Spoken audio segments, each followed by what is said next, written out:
नमस्कार दोस्तों, बिहार चुनाव 2025 की सबसे अहम बहस पर आपका स्वागत है। क्या इस बार कोई नया चेहरा सामने आएगा? बिहार की राजनीति ने हमेशा देश को दिशा दी है।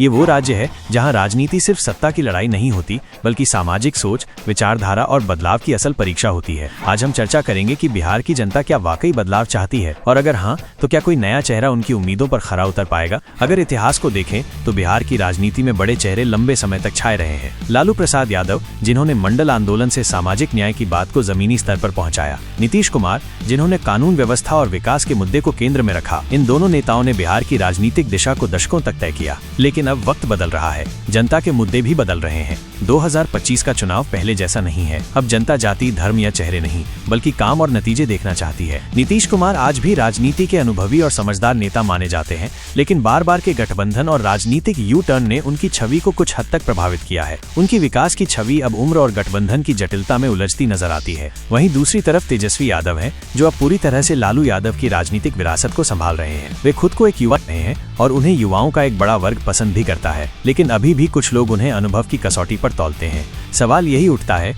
क्या सिर्फ विरासत और उम्र नया चेहरा बनाते हैं, या उसके लिए जमीन से जुड़ाव और दूरदृष्टि की भी जरूरत होती है? इन दोनों चेहरों के बीच अब एक तीसरा नाम भी चर्चा में है, प्रशांत किशोर। एक रणनीतिकार के तौर पर उनकी पहचान पूरे देश में है। 2014 में नरेंद्र मोदी की जीत हो या ममता बनर्जी की वापसी, प्रशांत किशोर की रणनीति ने कई चुनावों की दिशा बदली है। लेकिन अब उन्होंने चुनाव जितवाने का नहीं, खुद चुनाव लड़ने का निर्णय लिया है। सवाल ये है कि क्या रणनीति बनाना और नेता बनना, दोनों में फर्क है या नहीं? प्रशांत किशोर की जन स्वराज यात्रा ने पूरे बिहार में सुर्खियां बटोरी हैं। वो हर जिले, हर गांव में लोगों से मिलते हैं, सुझाव लेते हैं और कहते हैं कि वे जनता के सुझावों से नीतियां बनाएंगे। उनका ये तरीका पारंपरिक राजनीति से अलग है। वे न तो जातीय समीकरण की बात करते हैं, न ही परिवारवाद की। लेकिन ये भी एक हकीकत है कि बिहार जैसी जटिल राजनीति में सिर्फ आदर्शों से वोट नहीं मिलते, जमीन पर संगठन, कार्यकर्ता और संसाधन चाहिए होते हैं। यही वजह है कि जनता थोड़ी उलझन में है। एक तरफ वो बदलाव चाहती है, दूसरी ओर वो स्थिरता भी चाहती है। उसे नया चेहरा आकर्षित तो करता है, लेकिन साथ ही उसे ये भी लगता है कि कहीं ये प्रयोग असफल न हो जाए। 2025 का चुनाव एक और मायने में भी खास है।